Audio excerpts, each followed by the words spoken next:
আমি আবার আলতো করে ঠোঁটের কোণে একটা স্নেহমাখা চুমু খেলাম, তারপর গলার পাশে মুখ রাখলাম। তার নিঃশ্বাসের ছন্দ, শরীরের উষ্ণতা আমাকে এক অজানা আবেশে ভরিয়ে তুলছিল। আমার ভিতরেও যেন এক অজানা আলোড়ন শুরু হয়েছিল। আমার যখন ১১ বছর বয়স, তখন কাকাতো বোন তুলি জন্মায়। কাকা তখন সৌদিতে থাকতেন, আর আমরা দাদা দাদির বাড়িতে একসাথে থাকতাম। দাদার ছিল ২ ছেলে আর ১ মেয়ে। কাকার প্রবাস জীবন ছিল দীর্ঘ, প্রায় ১৬ বছর। দেশে ফিরতেন ২ বছর পরপর। দাদা দাদি দুজনেই ছিলেন হৃদরোগী, তাই কাকিকে দিন-রাত ব্যস্ত থাকতে হতো ওদের দেখাশোনায়। তবু কাকি আমার দিক থেকে কখনো নজর সরাতেন না। আমি কোথায় যাচ্ছি, কি করছি, খাচ্ছি কিনা, সবকিছুতেই তার চোখ থাকত। কিন্তু এই তীক্ষ্ণ নজরদারিতে এক ধরনের ছেদ পড়ে তুলির জন্মের পর।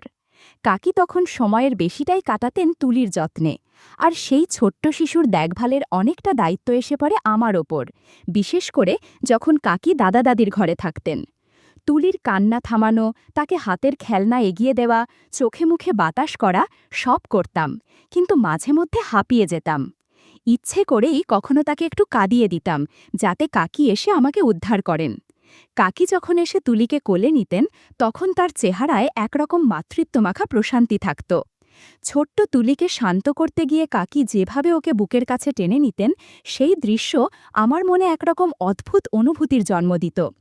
আমি তখনও বুঝতাম না এই অনুভূতিটা আসলে কি, কিন্তু এটুকু টের পেতাম মনে এক ধরনের কৌতূহল আর আকর্ষণ কাজ করছে, যেটা আমি কাউকে বলতে পারি না।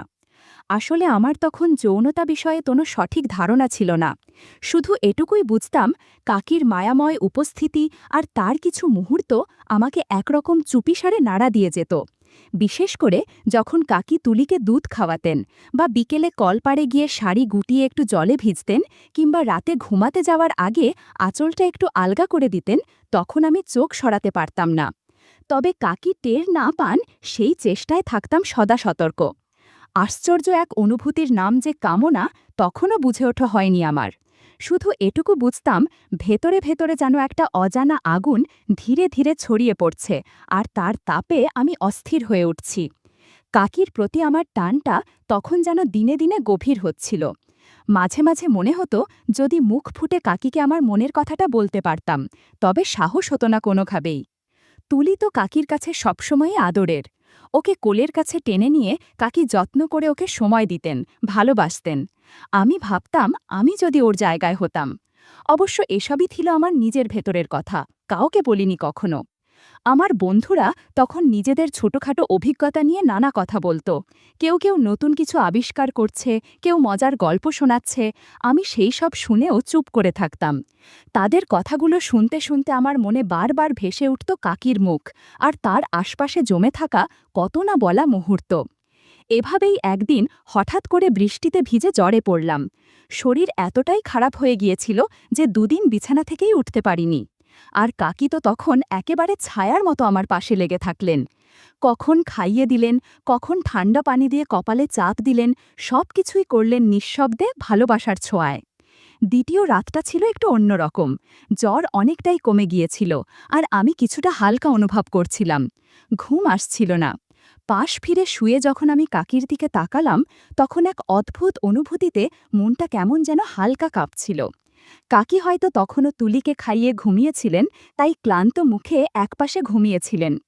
আমি চুপচাপ তাকিয়েছিলাম তার দিকে। স্নেহ, শান্তি আর একরকম মাতৃত্বমাখা কোমলতা যেন ভেসে আসছিল তার দেহভঙ্গি থেকে। হঠাৎ কাকির ঘুম ভাঙল। চোখ মেলেই আমার দিকে তাকিয়ে বললেন, কিরে অভি, ঘুমাসনি এখনো? আমি আস্তে বললাম, না কাকি, ঘুম আসছে না। তিনি আমার কপালে হাত রাখলেন, তারপর একটু চিন্তিত কণ্ঠে বললেন, উফ, যা ভয় পাইয়েছিলি, এখন একটু ভালো লাগছে তো? এত দুর্বল, একটু ধাক্কা খেলেই কাবু হয়ে যাস। তোর আসলে মেয়ে হয়ে জন্মানো উচিত ছিল। আমি হেসে ফেললাম। কাকিও হাসলেন, তারপর বললেন, আয়, আমি তোর মাথায় হাত বুলিয়ে দিই, তারপর চোখ বন্ধ করে ঘুমো। আমি চোখ বন্ধ করলাম ঠিকই, কিন্তু মনের ভেতর তখন যেন একেবারে ঝড় বইছিল। কাকির সেই যত্নভরা স্নেহ আর ভেসে আসা চেনা সুগন্ধ, সব মিলিয়ে একটা ঘোরের মধ্যে হারিয়ে যাচ্ছিলাম আমি। ঘরের মৃদু আলোয় আমি শুধু টের পাচ্ছিলাম, এই মায়ামাখা উপস্থিতি আমার মনে কি অদ্ভুত দোলা দিয়ে যাচ্ছে। বেশ কিছুক্ষণ নিস্তব্ধ থাকার পর হঠাৎ কাকির গলা শুনলাম, হালকা গম্ভীর কিন্তু পরিচিত কোমল স্বরে। কিরে অভি, এখনো ঘুমাসনি? আমি চমকে তাকালাম, দেখি কাকি আমার দিকেই তাকিয়ে, চোখে একরকম প্রশ্ন, আবার একরকম মায়াও। আমি আস্তে বললাম, ঘুম আসছে না কাকি? কাকি মাথা নেড়ে বললেন, নিশ্চয়ই পেট খালি বলেই ঘুম আসছে না, রাতে তো কিছুই খাসনি, এক কাজ করি, একটু কিছু এনে দিই? আমি মাথা নেড়ে বললাম, না কাকি, এখন খেতে ইচ্ছে করছে না। তিনি আবারও বললেন, না খেলে চলবে, শরীরে বল পাবি না, এমনিতেই কদিন ধরে কিচ্ছু খাস না, তাহলে এক গ্লাস দুধ গরম করে দিই? আমি থেমে থেকে বললাম, দুধ খাবো, তবে একটা শর্তে। কাকি একটু অবাক হয়ে জিজ্ঞেস করলেন, মানে? আমি নিচু গলায় বললাম, তুলি যেভাবে খায় আমিও সেভাবে খেতে চাই কাকি। এই কথাটা বলে ফেলতেই নিজের কথাতেই নিজেই যেন স্তব্ধ হয়ে গেলাম। মনে হচ্ছিল আমি কি সত্যিই কাকিকে এসব বললাম? নিজের ভেতরে এক অদ্ভুত আলোড়ন টের পাচ্ছিলাম। কাকির প্রতিক্রিয়ার জন্য আমি অপেক্ষা করছিলাম, বুক ধুক ধুক করছিল। কাকি কিছুক্ষণ চুপ থেকে মাথায় হাত বুলিয়ে বললেন, এই ছেলে, তুই যে কত দুষ্টু হয়েছিস, বড় হয়ে গেছিস, এখন কি সব ভাবিস বলতো? বলার সময় মুখে একটু হাসিও ছিল। ওই হাসিটা দেখেই যেন আমার সাহসটা একটু বেড়ে গেল। আমি বললাম, তুলি তো রোজ তোমার কোলে এসে খায়, আমি যদি একটু আদর পাই তাতে দোষ কোথায়? কাকি মুখে আবারও মুচকি হাসি টেনে বললেন, কী সব পাগলামি করিস অভি, তোর বন্ধুরা শুনলে সারাক্ষণ খেপাবে তোকে, লোকে শুনলে কি বলবে? আমি বললাম, আমি কাউকে কিছু বলবো না কাকি, প্লিজ, না দিলে বুঝবো তুমি তুলিকেই ভালোবাসো, আমাকে না। কাকি একটা দীর্ঘ শ্বাস ফেলে বললেন, উফ, ঠিক আছে, নাছোড়বান্ধা একটা, তবে একটাই শর্ত, এসব কারো সঙ্গে বলবি না, না হলে লোকজন তোকে নিয়ে হাসাহাসি করবে। আমি মাথা নাড়লাম। কাকি একটু নরম গলায় বললেন, আয় এবার, আর ছেলেমানুষই করিস না।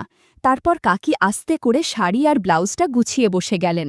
আমি ঘরের আবছা আলোয় তার মুখটা দেখছিলাম, চেনা, স্নেহভরা, কিন্তু আজ যেন একটু আলাদা। আমি ধীরে ধীরে কাছে এগিয়ে গেলাম। কাকি মাথায় হাত বুলিয়ে দিতে দিতে বললেন, এই ছেলে, এত অবাক হয়ে দেখছিস কেন? কোলের আদর পেতে তো সব বাচ্চাই চায়। তারপর আমার কপালে হাত বুলিয়ে একবার চোখের দিকে তাকালেন, যেন বুঝতে চাইছেন কিছু। আমি শান্ত গলায় বললাম, তুমি না থাকলে আমি থাকতাম না কাকি। তিনি মুচকে হাসলেন। তারপর দুজনেই কিছুক্ষণ চুপচাপ বসে রইলাম। বাইরের অঝোর বৃষ্টির শব্দে ঘরটা আরও নিঃশব্দ হয়ে উঠেছিল। কাকির চোখে মুখে মায়ার ছায়া, আমার চোখে একটা চুপচাপ অপেক্ষা। আমরা দুজনেই তখন সেই ঘরের ভেতর এক নরম, নীরব, অপরিচিত আবেগে জড়ানো ছিলাম, যেটা কারো সঙ্গে ভাগ করে নেওয়া যায় না, শুধু অনুভব করা যায়। কিছুক্ষণ এক অদ্ভুত ঘোরের মধ্যে ছিলাম আমি। হালকা আলো, নিঃশব্দ রাত, আর কাকির গা থেকে ভেসে আসা পরিচিত সেই গন্ধ আমাকে যেন পুরোপুরি ঘিরে ফেলেছিল। চোখ বন্ধ করেই অনুভব করছিলাম আমি কোথায় যেন হারিয়ে যাচ্ছি, এক জায়গায় যেখানে আমি আর কাকি ছাড়া কেউ নেই। হঠাৎ কাকির গলার নরম আওয়াজে হুঁশ ফিরল। কাকি আস্তে হেসে বলল, আহারে, এমন করে করলে কিছু হবে রে দুষ্টু, এত মোলায়েম করে করলে কি তোর কাকি কিছু পাবে? আমি চমকে তাকালাম, লজ্জায়, কৌতূহলে আর উত্তেজনায় আমার গলা শুকিয়ে গেল।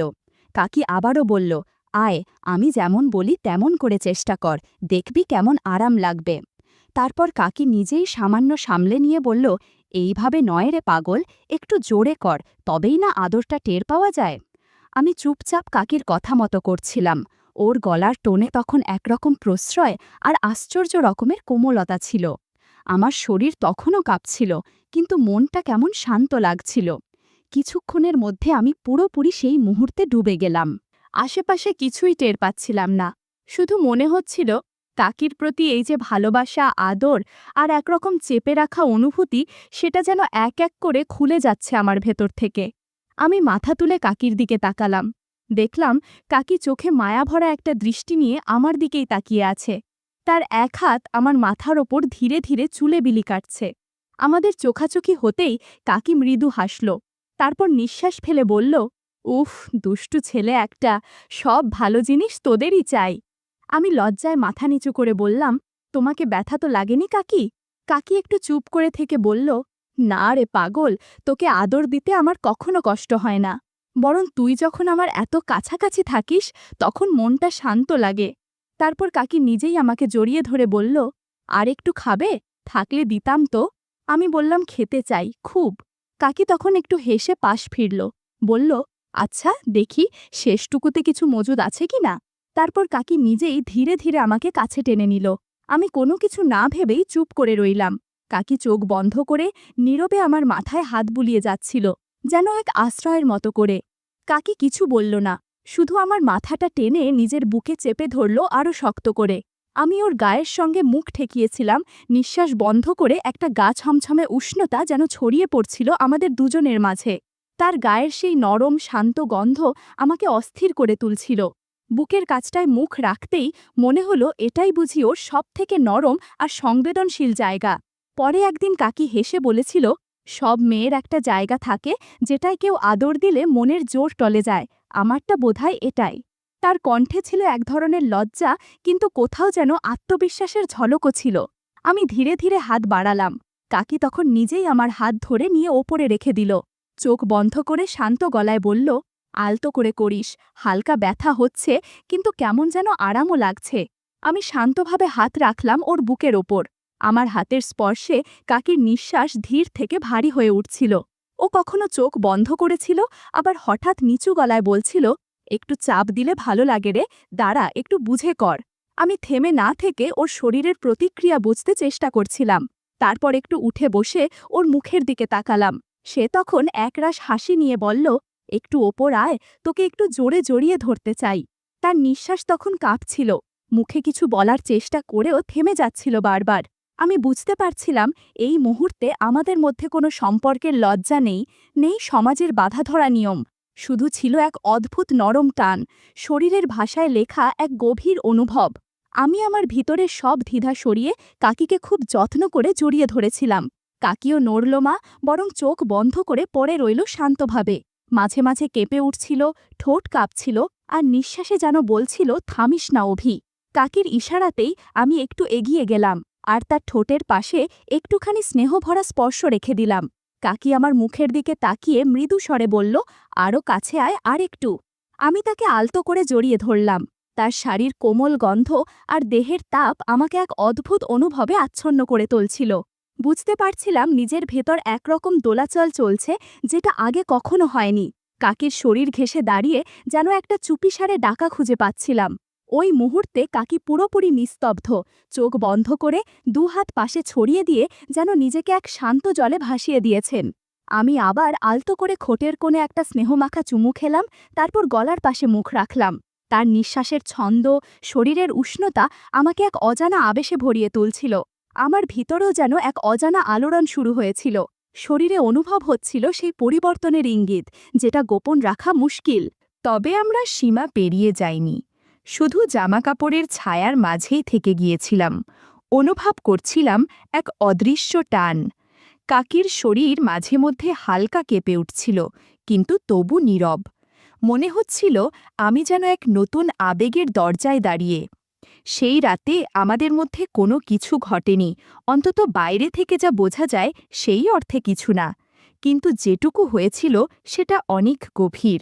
কাকি যেন শুধু আপন করে নেয়নি, তার বিশ্বাসটুকুও আমার হাতে তুলে দিয়েছিলেন। কিভাবে নিঃশব্দ ভালোবাসায় ডুব দিতে হয় সে শিক্ষা সেদিন কাকির কাছ থেকেই পেয়েছিলাম। সেই রাতটা আমার মনে গেঁথে আছে আজও।